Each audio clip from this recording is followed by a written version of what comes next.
Hello and welcome to the Fishing Guide Podcast. I am your host, but I am with Zach Brown. And so, yeah, we may kick up a tune or two, but you know what? Probably not. Heck no. There's not enough adult beverages right here. We're probably going to talk about electronics and a lot about electronics and some stuff that you guys, Garmin's just come out with, and we're pretty excited to hear about it. And you'll be able to tell people so when they start looking at units, they can tell what they're looking at and what they're kind of looking for. Yeah, I mean, the number one question we all get at every show, every event is, I went on the website, I'm super confused, I don't really know what's going on, what do I get, where do I buy it, how do I install it? So hopefully we can answer some of those questions Let's today. start with the first one. Which unit should someone buy? Well, I mean, we make all the way up to a 27-inch screen. We just came out with it, it's 92/27. It's cool, but I don't know about how many guys are willing to spend $17,000 on a screen for a crappie rig or a bass boat rig, but it's still a really cool option. That's right. But we kind of start in the middle ground, right? Our number one question is, what are you wanting? Are you wanting just a LiveScope unit? Are we doing a whole boat system? What are your expectations? And that's kind of where we start, because we want to set it up for the consumer, the guy who's using it, what he needs it for, because it's a big investment. It's a lot of money. We're talking thousands of dollars. So we normally end up start with the Echo Maps, and we see what screen size they want. Do they want a 9, 10, or 12? Used to 9 was big. Now 10 is kind of the norm. 12's not really that big anymore, and people are doing 16s, 22s, and 24s. It's kind of, craziness what's going on out there. So when you talk about resolution and people buying units, I know this is a question I hear a lot when I write the articles about electronics, is 12-inch unit have better definition resolution than a 16-inch one? So in the Echo Map Ultras, the screens are the same. It's just that the physical screen size is different. If we look at our GPS map series, which is 8610, 8612, and 8616, the best screen in the whole line is the 8610. Oh, really? But the 8612 and the 8616 are what people look at the most because of the screen size. So we can get a little in the weeds, so to speak, in a hurry. The majority of the guys are looking at 12 and 16 because that's what they're used to seeing. And with LiveScope and forward mode especially, it's all about our pixels across the screen and utilizing that full screen potential to show our targets. And so 86, you're talking like 86 and 8612 and 8610. You're giving us some numbers, but you have to tell the people what are these. This code, is it code for LiveScope? This one shows the fish, and this one shows little fish. I tell everybody, I start at the top of the line, right? Let's start at I call it the Ferrari of the line, which is an 8616 GPS map. So we have two series that run LiveScope. We have a GPS map, and we have an Echo Map series. So the GPS map series is our premium product. It's the best screen, the best processor, the best everything. We make a 16, a 12, and a 10, and then we go down from there. For most inland guys, crappie guys, everything what we're doing, if you're not running radar, you're not doing digital switching, and you're not doing a bunch of stuff, the Echo Map family is where you typically land. So you're looking at an Echo Map Ultra 126, a 106 for the 10-inch, and then a 93 for a 9-inch, and then a 73 for a 7-inch. That's probably the meat and potatoes for the inland guy is the Echo Map series. We just came out with the new Echo Map Ultra 2. Which we saw. We've got them over there in the booth, which has been a really popular item. Some really cool features there.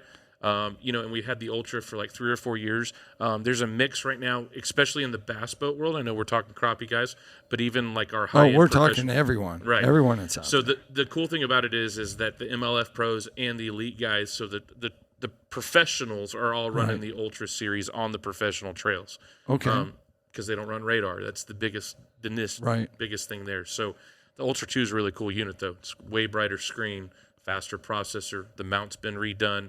It's got some wireless integration that's really cool as well. We'll talk about that. So the cool thing about it is before we always had wires that ran between Unit A and Unit B to make them communicate maps and data sharing points and sonar and things like that. With the Ultra 2, we actually upgraded the wireless package, and we can share traditional clear and side view sonar. We can share wirelessly nav data and weight points and information. So for the guy who's just fishing on the weekends, and doesn't necessarily want to do a full-blown tournament boat rig, pro rig, he can just stick one unit up at the front, one unit up at the back, and they'll communicate across both. And will it show LiveScope in the front and in the back? So this is where we're going to get technical. Yeah, LiveScope won't show because it's a networked device technically, right? Okay. So because it runs off the black box, right, and all the power goes to the black box, and then we take an image and we pipe it into the Garmin MFDs, the Echo Map series or the GPS Map series. And now you've gone to the black box. Ooh, what is the black box? Let's talk about the black box. So the black box is really cool. I tell everybody, and we can talk about voltage and the importance of having it and why we need a minimum of 10 gauge wire and all that. What it really boils down to is that black box does more sonar computing than the rest of your boat times 2. Because it's got 6 different elements that's all pinging at the same time. It's updating 10 times a second. So the number one priority for anybody who's ice fishing with it, crappie fishing with it, bass, anything in the world, is trolling for salmon in the Sound up in the Northwest, anything, anywhere, we need good, solid, clean, no issues power to it, especially at the end of the day, right? We've heard all What's the minimal voltage for it? 12.1 at the black box. Okay. That doesn't mean a voltmeter at the end of the day on your battery and you stick it back there. I mean literally at the plug, because after 12.1 the picture is affected. Will it still work? Yeah, without a doubt. Yeah. But to get the primo best product with the LiveScope, you need 12.1. Best resolution, best view. The best response. The best response for the picture. Yep. So the black box. So tell them the black box is what they're hooking what to. So the black box gets 12 volts and the transducer plugged into it. Okay. And then out of the black box is one network cable that's BlueNet to a converter that goes to the Echo Map Ultra, which is a Panoptix port on the Ultras, or on the GPS Map, it's just an Ethernet port for us. Yeah. So they don't, once they have the black box, they got that hooked up. They got their unit hooked up. Yep. You have some other ports that are in the back. Are those to communicate to aliens, or what do they do? Yeah, well, it's to the government to tell us where we're really fishing. It's not. I'm joking. That's not. So it's NEMA 2000 is one port, which is numerical data. If you had a heading sensor in the boat so the map doesn't spin, something like that, right? Yep. We have a network port, and then we have our transducer port, which is an orange 12-pin port. And then some of the cases, they have a yellow one that says LiveScope on the old Ultras, and that was for an LVS 12, which that product's no longer available, so don't worry about that one. And then, of course, you got to have power, which is a red one, and that's all you need.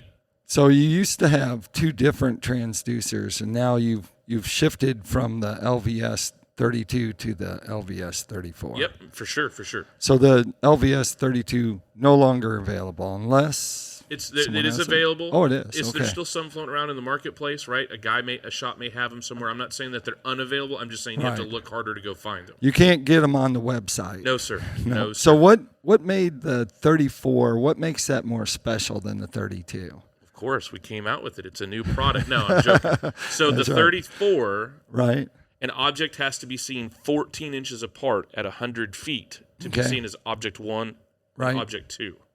Target separation. Target separation. On a 32, it's got to be 22 inches apart at 100 feet to be seen as object 1 and object 2, right? Gotcha. So I fish when I can. I'm normally working, but when I can, right? So this is what I tell everybody. They're like, oh, that's all cool. What does that really mean? This is what it means to me. A 6-inch robo worm and a 3/8-ounce drop shot weight is at 70 foot with a 32 is pretty consistent. I can see it hit the water and fall to 30 foot. I can see it at 125 feet with a 34. Right. Consistently every cast, no problems asked. So when everybody's like, is the money worth difference? I personally think it is. I had a gentleman in the booth a little while ago. He said, this is my budget. I got a kid fishing in high school. What would you do?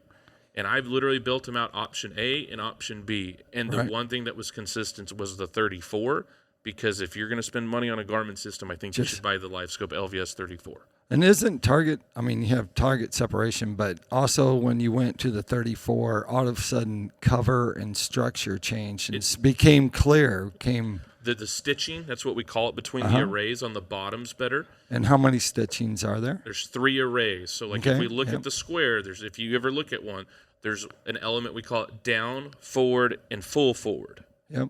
And so when we start talking about that, like what it really does, the other thing it does is when we had the 32, we had all these trick settings. You had to turn your color gain up and your color limit up and do this and run this, and TVG was a certain point. All of that's out the window with the 34. I tell all my friends, everybody I know, my dealers, they're like, what setting do I do? I'm like, you pick your favorite color and appearance and you roll.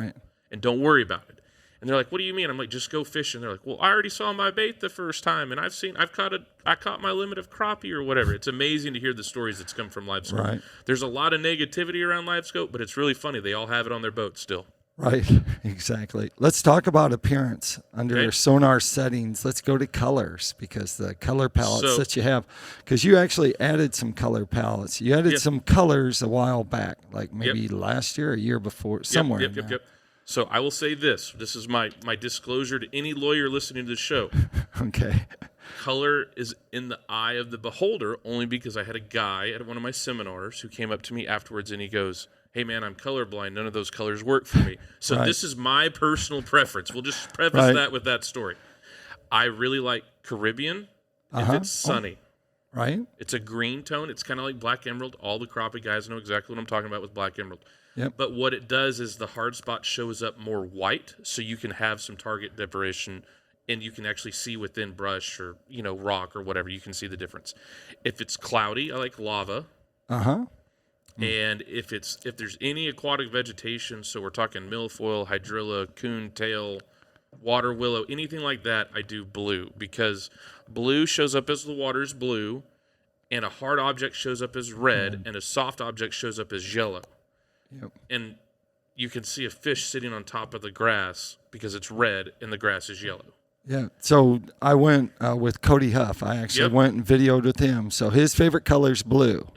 Very little change on his unit. They're like, so what are you going to do to change the unit? He said, I'm turning it on. I turn it to blue. He said, that's the most important things I do. Right. And so from there, he went fishing. So we were in it with a spoon, and you could see the walleye that were suspended that day. They were suspended off the bottom a little bit. So you could see that target separation you had, and you could see the red, and you could see the hardness. Of course, he's throwing a 8-inch spoon that, it's as big as a dinner plate down there, but but you can still see it really well. Yeah, really but he can catch them too on it, which makes a big difference. But that was one of the things is I use blue. And this is my preference is blue in bright sunlight. Because it's really easy for me to see, and then I use must be a green, like a moss color.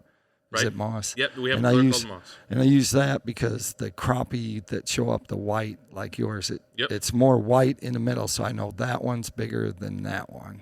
Right. It's the size. So I'm going to spin a question around to you because I get this one all the time too. Are you ready? Yeah, I'm ready. How important is that 20-degree cone angle with LiveScope as a general? Doesn't matter if it's 32 or the 34, and understanding how wide it is and understanding how far away from the boat that really is. Well, I cheat because I still use the grid lines.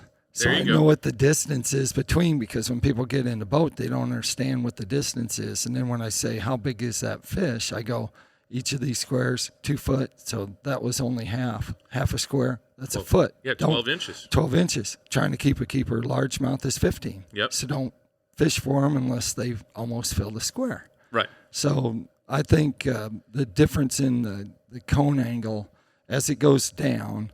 Right. Is only going to make a difference as it goes out farther. Right. But as long as you're within 100 feet, I don't think the distance in going out there is. Here's the crazy part, right? So we start going into that, and I was horrible at geometry in high school. I didn't understand why we had to learn it. I thought it was the most useless thing in the world, and now I have to talk about it every day. At 20 feet in front of the transducer, it's from the left side to the right side. It's 7 Let me guess. Foot. Oh, I was going to say 7.6. Yep, close. Oh. What is it at 60 foot? It's double that. It's 20 foot. What is it at 100 foot? It's more than 3. 31.5 feet. Right. And why is that important? That's the other question I get. Everybody asks me. This is like my favorite thing to talk about in the booth. Well, when you're casting out, you want to throw to your target. Right. And so if you have a stretch of 30 foot, that's different than if you have a stretch of 10 foot. You can pinpoint your target. Right, and if you throw with braid, like most crappie guys are, or bass fishermen, and it throws a bow in the line, and it's outside that cone angle, you're going to see it for part of the cast. Yep.